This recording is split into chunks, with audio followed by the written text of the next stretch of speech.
أعوذ بالله من الشيطان الرجيم بسم الله الرحمن الرحيم وَلَنَبْلُوَنَّكُمْ بِشَيْءٍ مِّنَ الْخَوْفِ وَالْجُوعِ وَنَقْصٍ مِّنَ الْأَمْوَالِ وَالْأَنفُسِ وَالثَّمَرَاتِ وَبَشِّرِ الصَّابِرِينَ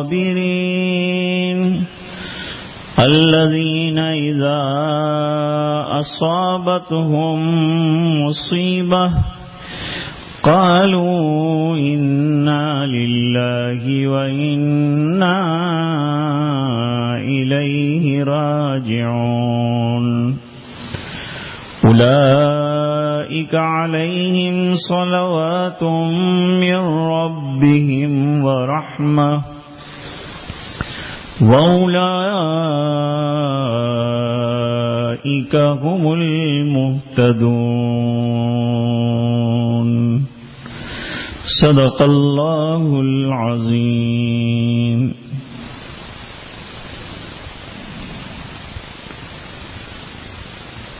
اس سے پہلے تفسیر میں بتایا تھا کہ تہذیب اخلاق کے لیے چند اصول بتائے جن میں سے ایک ذکر ہے، ایک شکر ہے، ایک صبر ہے، ایک دعا ہے اور ایک شعائر اللہ کی تعظیم ہے۔ یہ ذکر پہلے ہوا ہے۔ ان میں سے ابھی صبر کا بیان چل رہا ہے۔ حضرت عمر رضی اللہ تعالی عنہ نے بہت اچھی تفصیل اس کی بیان فرمائی۔ پہلے تو اللہ تعالی نے صبر کا فارمولہ بیان کیا کہ صبر کا طریقہ کیا ہے اور صبر کہتے کس کو ہیں، یہ پہلے بتایا۔ فرمایا اللہ تعالی سے مدد طلب کرو صبر کے ذریعے اور نماز کے ذریعے، تو تمہیں اللہ تعالی صابرین والا اجر عطا فرمائیں گے اور تمہاری ہر قدم پر اللہ تعالی کی طرف سے مدد کی جائے گی۔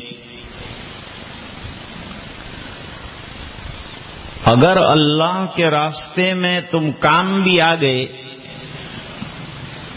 اور تمہاری جان بھی چلی گئی تو بھی تمہارا نقصان نہیں ہوگا،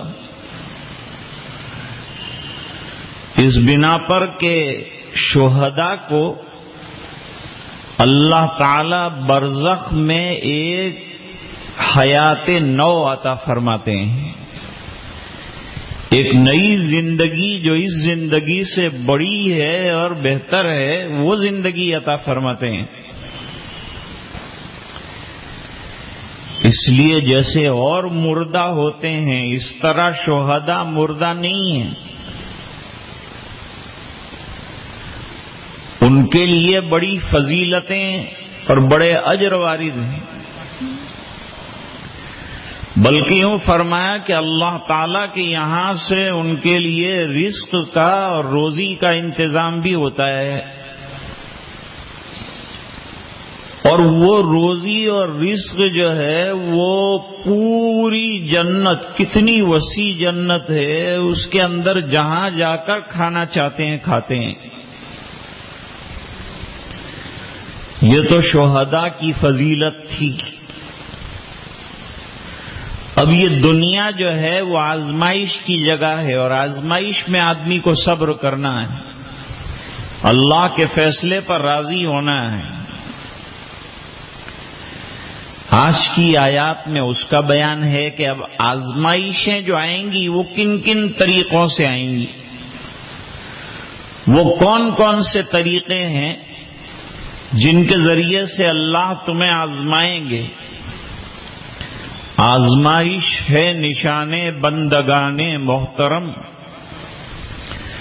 جانچ ہوتی ہے انہی کی جن پہ ہوتا ہے کرم۔ تو ایمان والوں کی آزمائش ہے۔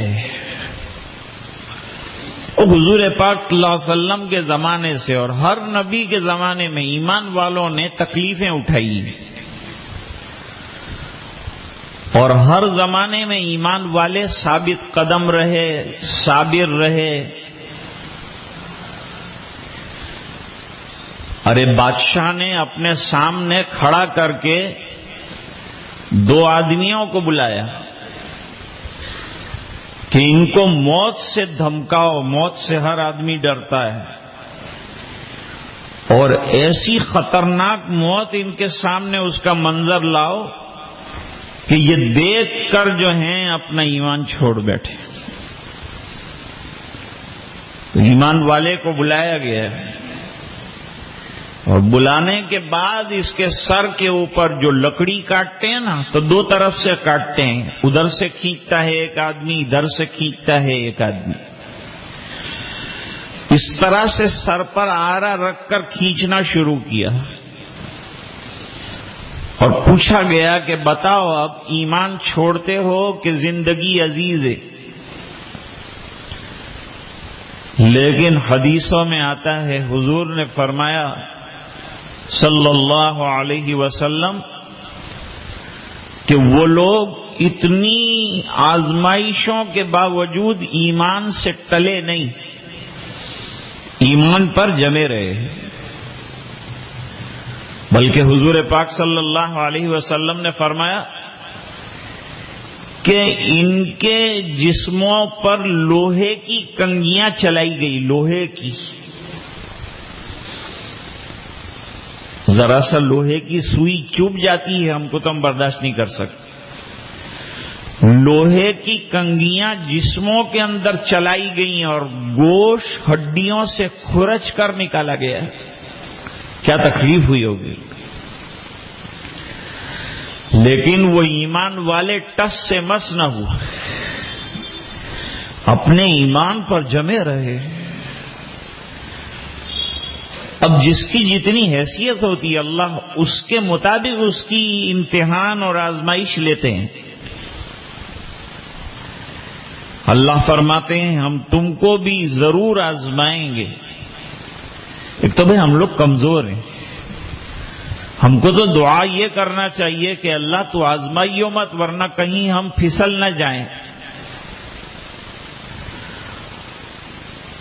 ربنا ولا تحمل علینا اسرا کما حملتہ علی الذین من قبلنا، اللہ جو بوجھ پہلے والوں نے برداشت کیے، ہمارے اندر تو اتنی سکت اور طاقت نہیں ہے کہ ہم وہ سہار لے جائیں گے، وہ برداشت کر پائیں گے۔ اس لیے ایک صاحب دعا کے اندر صبر مانگ رہے تھے کہ اللہ تو صبر عطا فرما۔ حضور نے منع فرمایا کہ صبر مانگنا یہ تو اصل میں مصیبت کا مانگنا ہے، کیونکہ آدمی صبر کب کرے گا؟ جب مصیبت آئے گی، جب حالات آئیں گے، جب صبر کرے گا۔ تو حالات کیوں مانگتے ہو؟ عافیت مانگو۔ اللہ سے کیا مانگنا ہے؟ عافیت۔ صلی اللہ العافیہ، اللہ ہم لوگ آزمائش کے لائق نہیں ہیں، لیکن جب آن پڑے گی تو برداشت کریں گے، پھر صبر کا مرحلہ شروع ہو جائے گا۔ کہاں کہاں آزمائش آئی؟ سب سے پہلے فرمایا تمہیں خوف لاحق ہوگا۔ جیسے آج کل بھئی ایک بیماری ہے، اس کا خوف لاحق ہے، انسان سے ملنے کو ڈر رہا ہے، ملاقات سے ڈر واقع ہو گیا ہے، حکومت الگ پریشان کرتی ہے، ان کا خوف و ہراس آج یہ کاغذ مانگتے ہیں، کل وہ کاغذ مانگتے ہیں، کل یہ قانون لاتے ہیں، پرسوں وہ قانون لاتے ہیں، چین نہیں لینے دیتے ایمان والوں کو۔ تو کبھی دشمنوں کا خوف تمہارے اوپر مسلط ہوگا، دشمن ہی تمہارے اوپر مسلط ہوں گے۔ آج حاکم دشمن ہیں ہمارے اور ہمارے سروں پر مسلط ہیں، تو کیا کر سکتے ہیں ہم؟ دعاؤں کے علاوہ کیا کر سکتے ہیں؟ تو ایسے موقعوں پر دعاؤں کا اہتمام ہونا چاہیے، تسبیحات کا اہتمام ہونا چاہیے، کثرت سے استغفار کرنا چاہیے، اللہ کی بارگاہ میں توبہ کرنی چاہیے۔ ہم لوگ کہتے ہیں کہ توبہ کرتے کرتے اور عبادت کرتے کرتے ہم تھک گئے، تو تھکنا ہی پڑے گا نا۔ کچھ گناہ بھی ہیں ہمارے، کچھ معصیات بھی ہیں ہماری، کچھ ہماری شارٹ کمنگز بھی ہیں، یہ تمام کے نتیجے میں کچھ نہ کچھ حالات ہمارے اوپر آتے رہتے ہیں، اور حالات کے ذریعے سے اللہ تعالی درجے بلند بھی فرماتے ہیں صبر کرنے والوں۔ بعض اللہ والے سخت بیماریوں میں رہے، لوگ کہتے تھے اتنے بڑے بزرگ ہیں اور اتنی سخت تکلیف میں، اللہ یہاں ان کو تکلیف دے کر ان کو پاک کر کے گناہوں سے اپنے یہاں جنت میں اعلی مقام دینا چاہتے ہیں، اس بنا پر اللہ تعالیٰ نے ان کو آزمایا ہے، ان کی آزمائش یہ ہے۔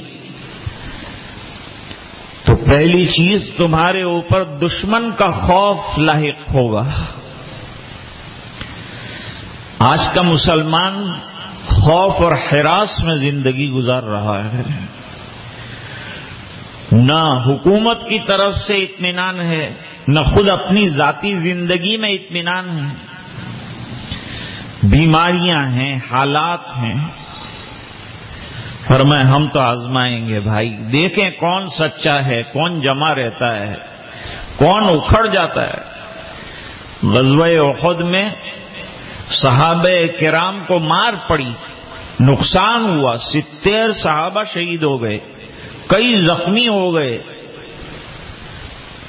فرمایا ہم آزماتے ہیں کون ذرا ڈگمگا جاتا ہے اور کون جم کے رہتا ہے، یہ دیکھنا چاہتے ہیں۔ تو آزمائش تمہاری خوف کے ذریعے سے ہوگی، جب خوف آئے تو اللہ پہ ایمان رکھنا اور اللہ کی ذات پر اعتماد اور بھروسہ رکھنا۔ کبھی تم کو امن و امان میں بہت رکھتے ہیں تو یہ امن و امان اور بہت عافیت بھی لوگوں کو ہضم نہیں ہوتی۔ آج ہم بازار میں جاؤ، ہر طرح کا پھل آپ کو دستیاب ہے، ہر قسم کی سبزیاں دستیاب ہیں، اور کورونا کی وجہ سے جو مال ایکسپورٹ ہوتا تھا وہ اب انڈیا والے بھی کھا رہے ہیں۔ کسی جگہ گئے تو وہاں بہترین مچھلیاں بنا کے رکھی، ہم نے کہا بھائی یہ تو کافی مہنگی ہوتی ہے، آپ نے کیوں تکلیف فرمائی؟ کہا جب سے کورونا آیا یہ سستی ہو گئی، اس لیے آپ کو کھلا رہے ہیں۔ تو کہنے کا منشا یہ ہے کہ جب ہر طرح سے اطمینان ہوتا ہے تو اللہ کا بندہ ناشکری پہ آ جاتا ہے، تو پھر اللہ تعالیٰ پکڑ لیتے ہیں۔ امن تھا تو قدر نہیں کی تو خوف کا غلبہ ہو گیا، کھانے پینے کی فراوانی تھی، ارے شادیوں میں کتنا کھانا پھینک دینا پڑتا ہے۔ بیرونی ممالک کے اندر ہم نے دیکھا مہمانوں کو جتنا کھلایا وہ کھلایا، اس کا باقی جتنا بھی تھا فریز میں ڈالا، اور جو بچ گیا وہ سیدھا ڈسٹ بن کے اندر ڈال دیا۔ بمبئی کے اندر ہوٹلیں ہیں بڑی بڑی، اور لوگ کھانے کے لیے جاتے ہیں، آدھا کھاتے ہیں، آرڈر لمبا چوڑا دیتے ہیں، آدمی کھا کھا کے کتنا کھائے گا؟ زیادہ کماتا ہے تو یہ مطلب نہیں ہے کہ کھائے گا بھی زیادہ، کبھی زیادہ کمانے والا 2 روٹی بھی نہیں کھا سکتا، اور کم کمانے والا 5 روٹی کھا جاتا ہے۔ تو کس کو اللہ کھلائیں گے اور کس کو دیں گے تو اللہ کے ہاتھ میں ہے، روزیوں کا دینا، کھلانا۔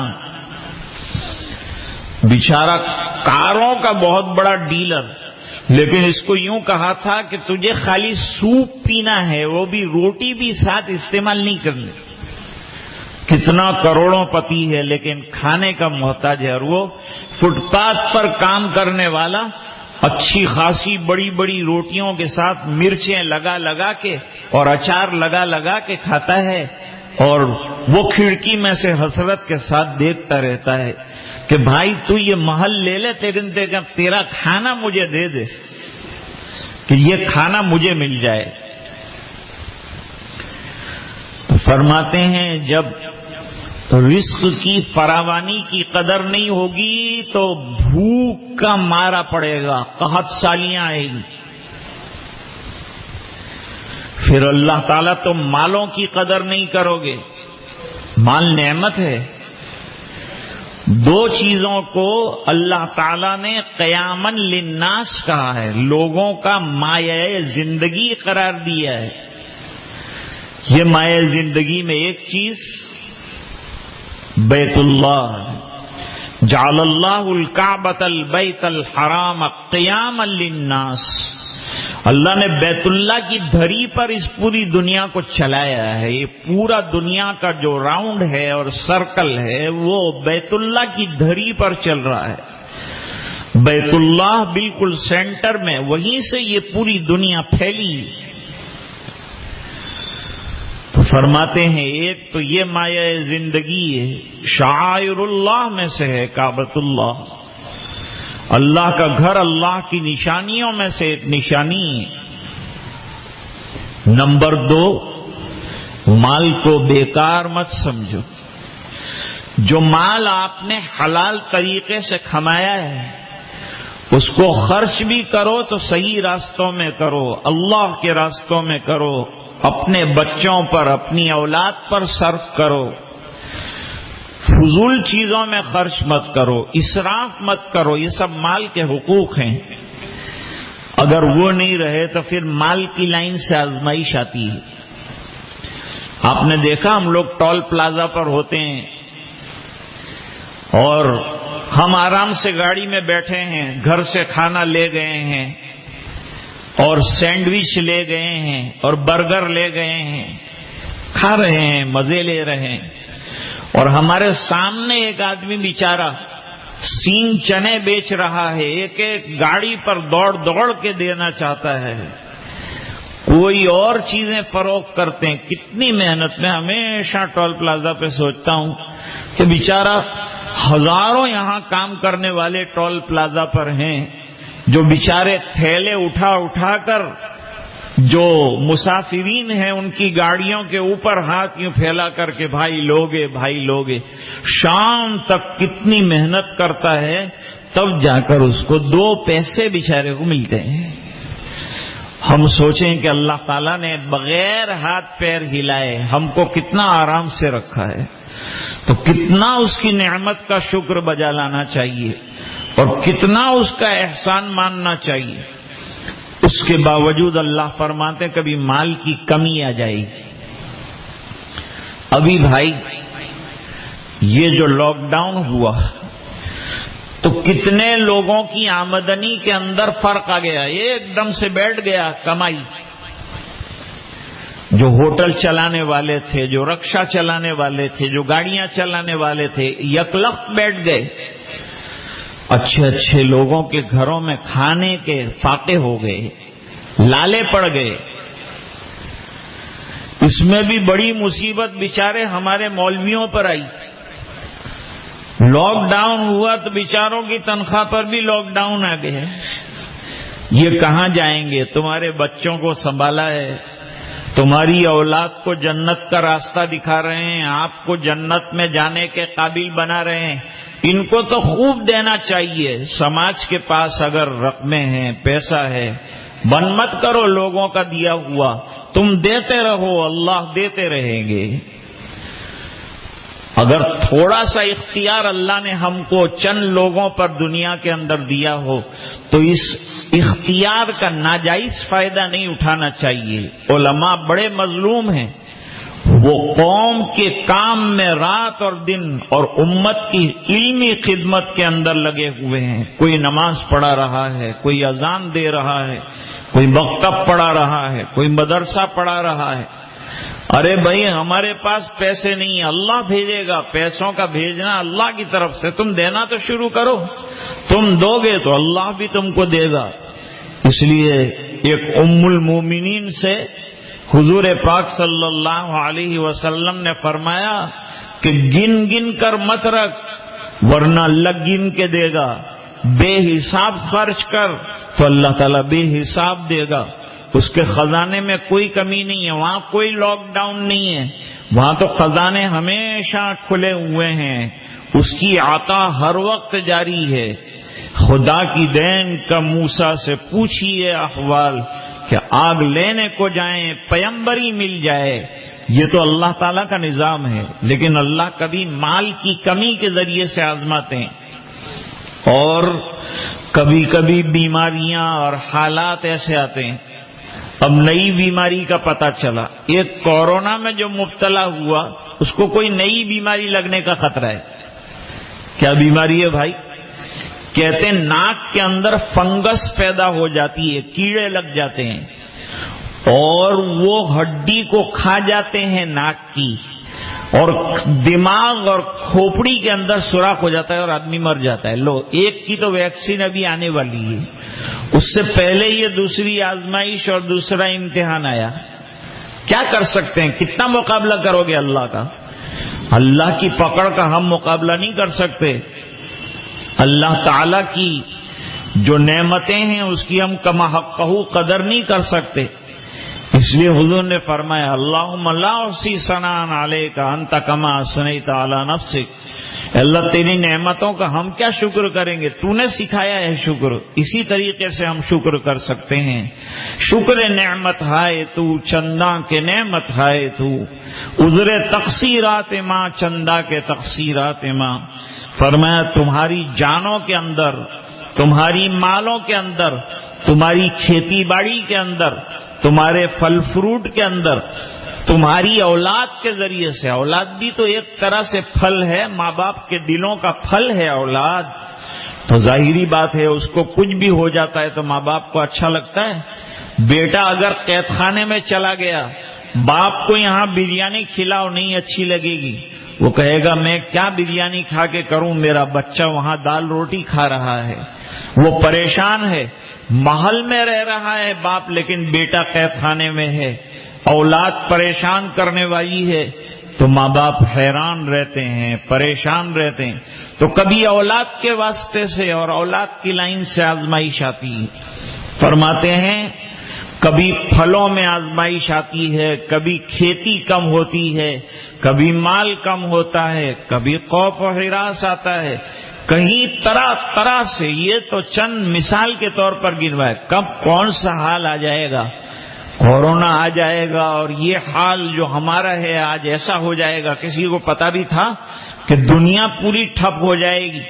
دنیا کے وہ ممالک جو اپنے آپ کو سائنس میں اور ٹیکنالوجی میں اور میڈیکل سائنس میں اور اسی طریقے سے دوائیوں کی دنیا میں بڑے مہارت کے ماہر سمجھتے ہیں اپنے آپ کو، وہ بھی بیچارے ٹھپ ہو گئے. اور کورونا ان کے گھروں تک بھی پہنچا ہے. جنہوں نے قانون بنائے تھے کورونا کے بچنے کے لیے، ان کے گھروں تک بھی پہنچ گیا.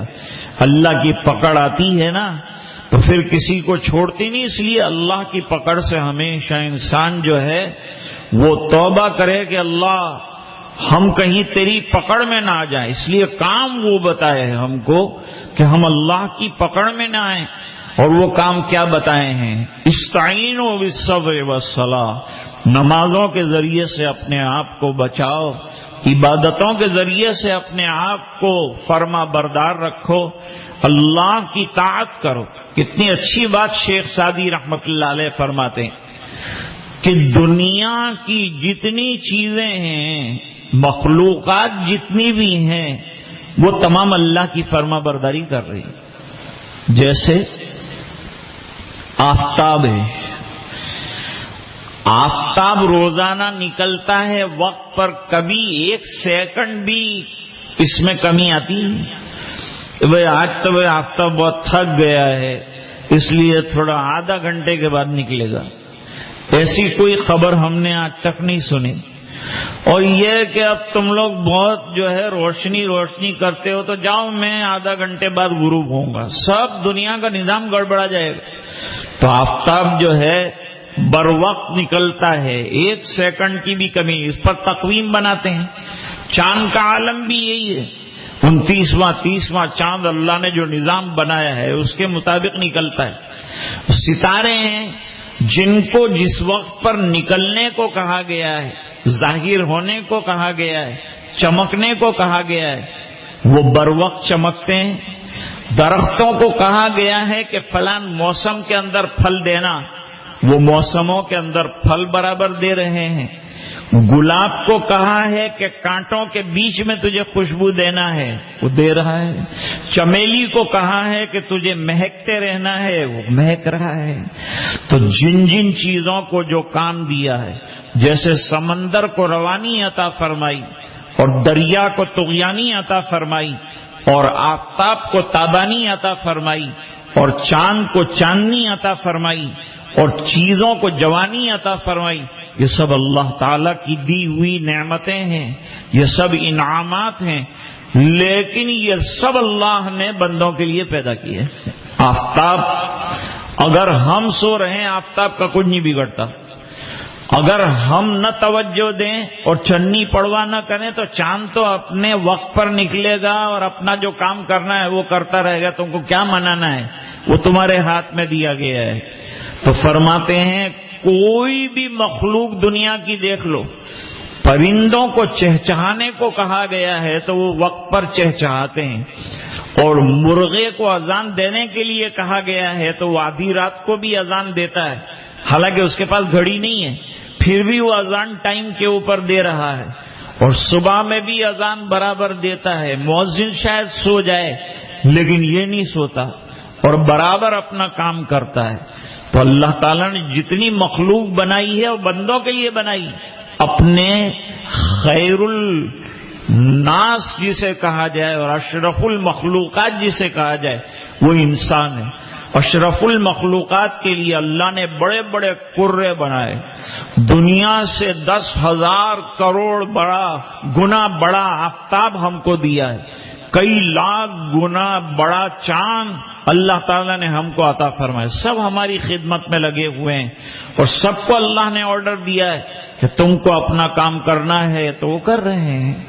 لیکن ایک بندہ ایسا ہے کہ اس کو پورا قرآن اٹھا کر دے دیا، اس کو نبیوں کا ایک سلسلہ دے دیا، اس کو ایک دین دے دیا، اس کو تہذیب اور تمدن دے دیا، لیکن یہ اللہ کی مان کے نہیں دیتا۔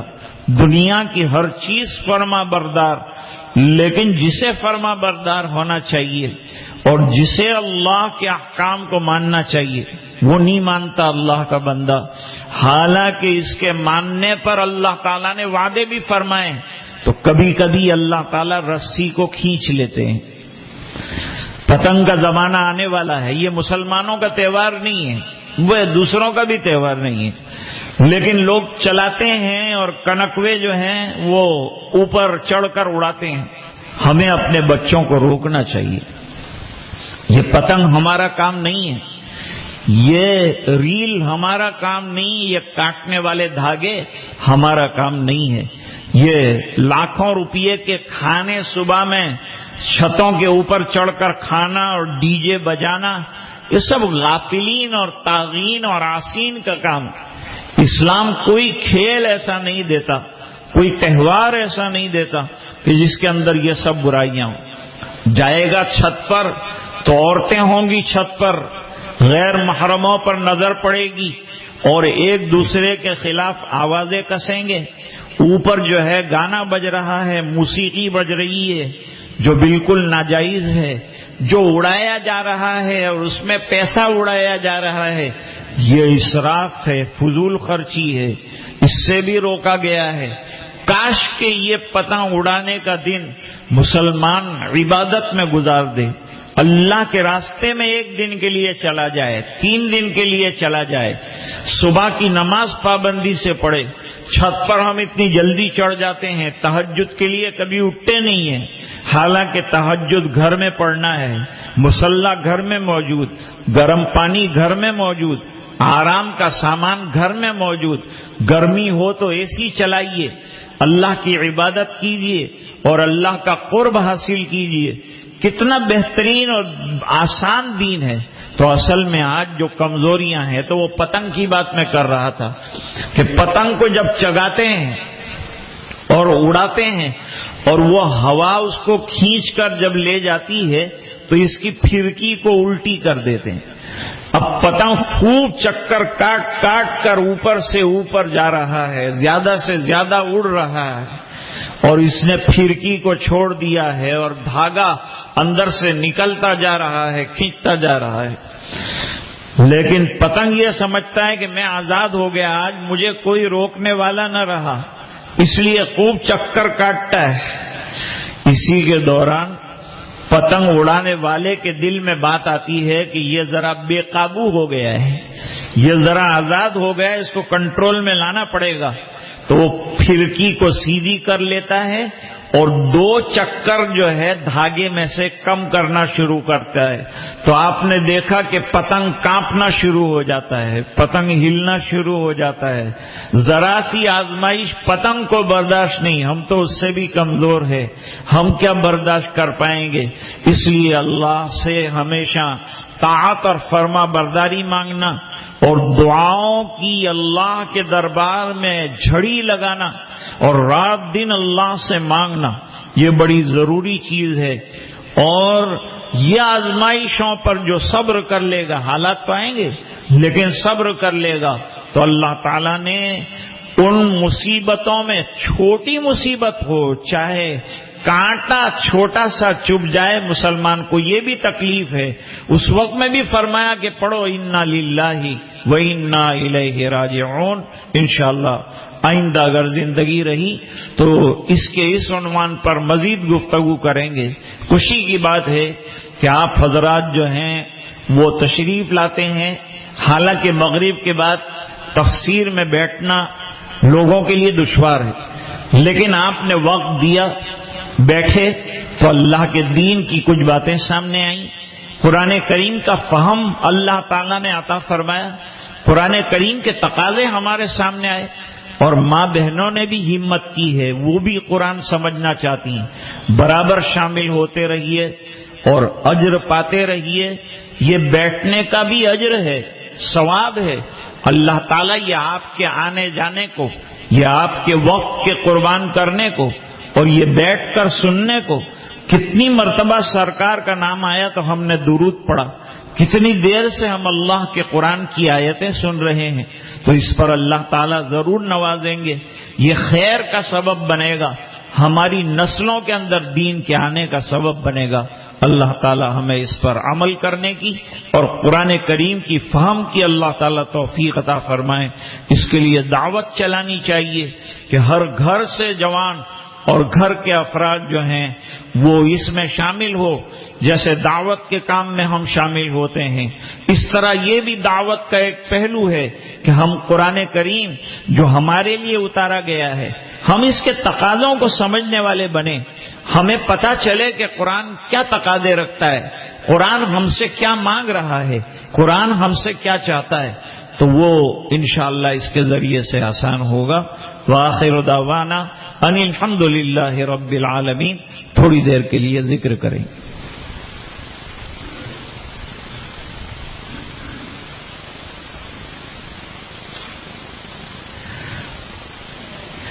تھوڑا سا آواز کے ساتھ، جہر کے ساتھ میرے ساتھ آپ ذکر میں شامل ہوں۔ ماں بہنیں بالکل آہستہ اللہ کا ذکر کریں۔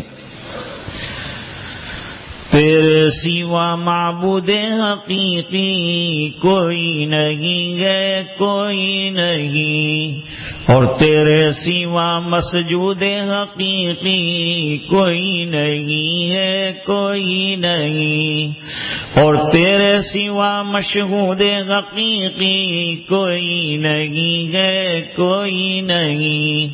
اب تو رہے بس تادم آخر ورد زباں میرے الہ، لا الہ الا اللہ، لا الہ الا اللہ، لا الہ الا اللہ، لا الہ الا اللہ، لا الہ الا اللہ، لا الہ الا اللہ،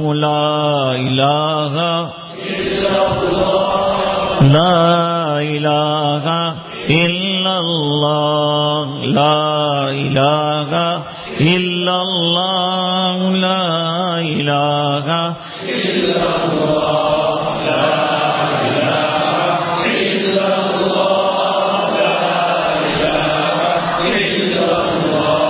لا الہ الا اللہ، لا الہ الا اللہ، لا الہ الا اللہ، لا الہ الا اللہ، لا الہ الا اللہ، لا الہ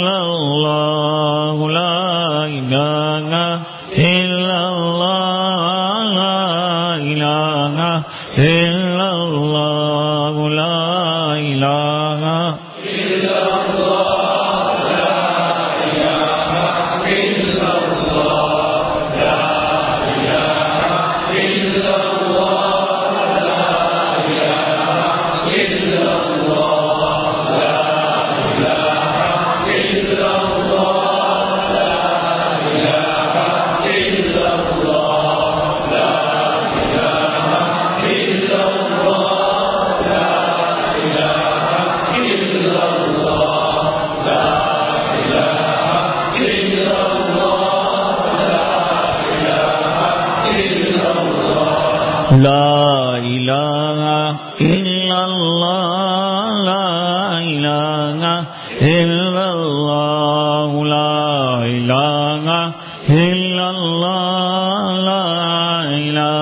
لا الہ الا اللہ، لا الہ الا اللہ، لا الہ الا اللہ، لا الہ الا اللہ، لا الہ الا اللہ، لا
محمد الرسول اللہ صلی اللہ علیہ وسلم۔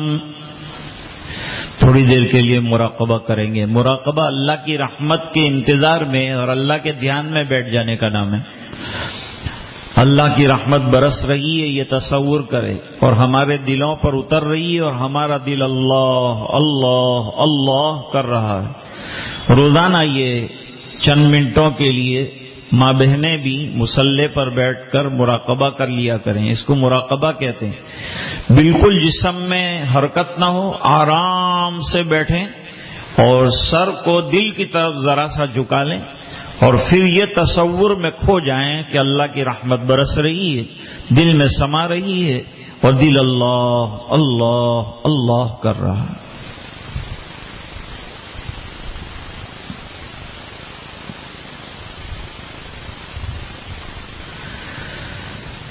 اے خفتہ دل بیدار شو، بیدار شو، بیدار شو، در ذکر حق مشغول شو، مشغول شو، مشغول شو۔ دل کو اللہ کے دھیان میں لگاؤ۔ دنیا بھر کے خیالات آتے ہیں، اللہ کا دھیان نہیں آتا۔ اپنے دل کو اللہ کی رحمتوں کے لیے فارغ کرو، اس کا دھیان کرو۔ عزیزو دوستو یارو یہ دنیا دار فانی ہے، دل اس سے مت لگاؤ تم لحد میں جا بنانی ہے۔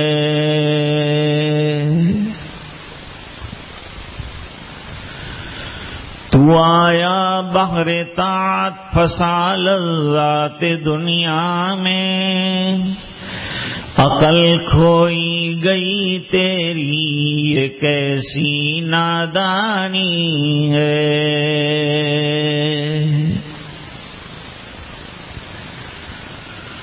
تو روزے رکھ نمازیں پڑھ خدا کو یاد کر ہر دم، کہ یہ نیکی تجھے ایک دن کام آنی ہے۔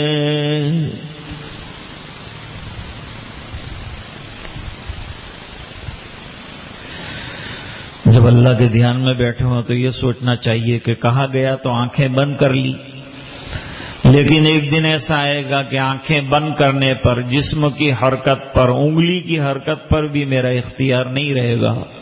اس وقت کیا ہوگا میرا حال؟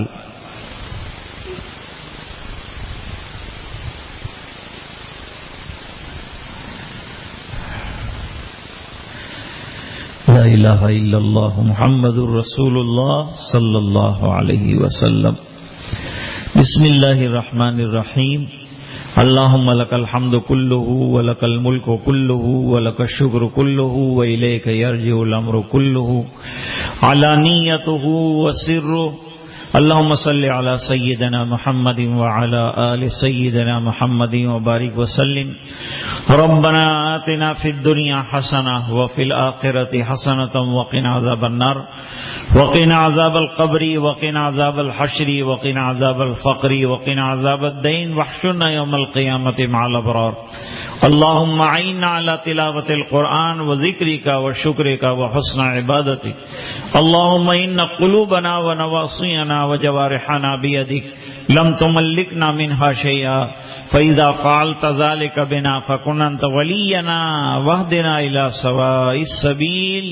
اللهم آت نفوسنا تقواها وزكها أنت خير من زكاها أنت وليها ومولاها۔ اللہ ہمارے گناہوں کو معاف فرما، کوتاہیوں سے درگزر فرما۔ اے اللہ ہم کمزور ہیں، ہماری آزمائش نہ فرما۔ اے اللہ تکالیف اور مصائب کو دور فرما۔ اے اللہ ہمارے دلوں کو نور معرفت سے منور فرما۔ اے اللہ ہماری زبانوں کو ذاکر بنا دے۔ اے اللہ ہمارے قلوب کو شاکر بنا دے۔ اے اللہ ہمارے جسموں کو تیرے احکام پر ناظر بنا دے۔ اے اللہ ہمیں نمازوں کا پابند بنا دے، تلاوت کا شیدائی بنا دے، دین کا عاشق بنا دے، حضور پاک صلی اللہ علیہ وسلم کی سنتوں سے محبت رکھنے والا بنا دے۔ اے اللہ تیرے دین کی محنت کے لیے ہمیں قبول فرما لے۔ اے اللہ اگر ہم کام نہیں کریں گے تو تیرے پاس کام کرنے والوں کی کمی نہیں، لیکن ہم اور ہماری نسلیں محروم ہو جائیں گی۔ اے اللہ محرومی سے ہماری حفاظت فرما۔ دین جیسی بڑی عظیم نعمت تو نے عطا فرمائی ہے، اللہ اس کی قدر ہمیں عطا فرما۔ یہ تو نے بڑے بڑے گھر ہمیں عطا فرمائے ہیں، مسجدیں عطا فرمائی ہیں، ان کو آباد رکھنے کی فکریں عطا فرما۔ اے اللہ تو ہم سے راضی اور خوش ہو جا اور اپنے مقبول بندوں میں سے اور بندیوں میں سے ہمیں بنا دے۔ اے اللہ یہ مجلس کو قبول فرما، یہ قرآن کریم کی برکتوں کو قبول فرما، اور اے اللہ ہمیں قرآن کریم کی سمجھ، اس کی تلاوت اور اس پر عمل درآمد کی توفیق عطا فرما۔ دعائیں اپنے فضل و کرم سے قبول فرما برحمتک یا ارحم الراحمین۔